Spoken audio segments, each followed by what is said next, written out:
An armed group of far-left militants shut down traffic in a residential area of North Portland on Thursday afternoon. A driver was stopped by them, was assaulted, and robbed. Another had their car windows smashed and tires slashed. So, guys, this story right here is just even more evidence of why Donald Trump was right when he responded to Chris Wallace during the presidential debate back in October or whenever it was, when he was getting asked the ridiculous question, sir, will you tonight be able to denounce white supremacy in these cities like Portland? What?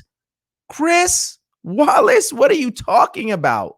From everything we've been seeing, the riots and the people that have been causing the greatest disturbance have been people in the left-wing militant movement. And that is what Donald Trump said. Yet, this is how it was framed from the beginning. This coming from NBC News. All right. Trump sidesteps condemning white supremacy at debate. All right. So this was in September of last year, guys. So you guys saw this, but I want to just show you guys this just so you remember, because it's good to remember when somebody gets something so right, yet the people in charge, Chris Wallace, his whack Democratic Party, the Black Lives Matter propaganda movement, the conspiracy theory that's all throughout them with, they want to push systemic racism, yet Patrice Concolors, co-founder of Black Lives Matter, is living in multi-million-dollar homes. Anyways, when Chris Wallace challenged Donald Trump on left-wing extremist groups and right-wing extremist groups, or I should say, Chris Wallace challenged Trump on right-wing extremist groups, Trump was like, what are you talking about? It is the left wing, which we're going to show you, which I'm going to show you guys. But I want you guys to just jog your memory with this brilliant answer that people got all caught up. Oh, you see, sidestep white supremacy. He's been denouncing it for years. So why spend time denouncing something that you've already denounced years ago, months ago, 20, 30 times ago? Anyways. Are you willing tonight to condemn white supremacists and militia groups and to say that they need to stand down and not add to the violence in a number of these cities, as we saw in Kenosha and as we've seen in Portland? They've added to the violence in Kenosha and in Portland. Okay, you guys are about to see Portland, the left wing, and you've already known this, the left wing has been the branch of the Democratic Party that is going bonkers in these cities. You've seen in Portland. Sure, are you I'm prepared to specifically do it? Well, go ahead, I would say almost everything I see is from the left wing, not from the right wing. So what do you... And guys, I don't even have to play anymore, because that right there captures the truthfulness that Donald Trump was displaying. He said it straight to the point. From everything I'm seeing, which is the facts, which is the truth, which is what we're all also seeing, is Portland is being burned down because of left-wing extremist people. All right, so I want to dive back into that story because I want you guys to take a look. And that tweet that I showed you was from Andy No, all right, who's been doing a good job at following all of the left-wing extremism. But here is a video. I'm gonna make sure you guys take a couple of seconds to watch this. 28 seconds, all right, of the encounter that Andy No is talking about. So these people in the black are Antifa, and they're stopping traffic.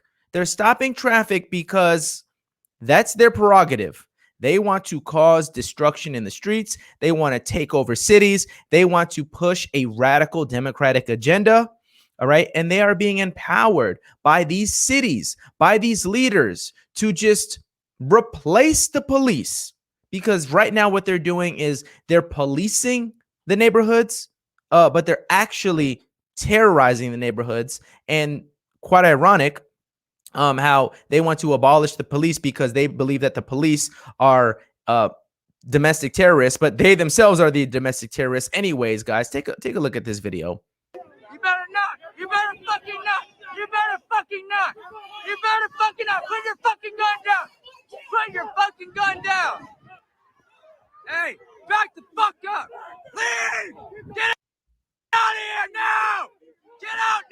So here's the guy right behind this black dude's head. Here's the guy, the owner of this truck who's being harassed. Here he is. Leave! Fucking leave! Leave! Don't you fucking dare! Get the weapon! Get the weapon! Get the weapon! Get him on the ground!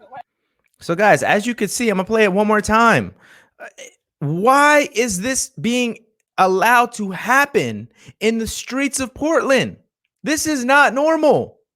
This is not normal. And yet the DA, the local police department, the mayor of Portland, all of these people, this is a normal day in the park in Portland, Oregon. You better not! You better fucking not! And people are sick of it. They're standing here stopping traffic, standing in the way. They got their car parked. All right. They got their car parked to stop traffic. I believe some of the writing on the back says no justice, no peace, something like that. But anyways, these left-wing militant groups are taking matters into their own hands, and they're just terrorizing everybody. If you don't agree with us, if you don't stand with us, then you're against us. And that's their stance. If you don't stand with us, if you don't terrorize your community with us, then you're against us and we're going to terrorize you. So again, why was Trump pushed off to the side when he said the facts about the extremism explicitly talked about in the question that Chris Wallace brought up?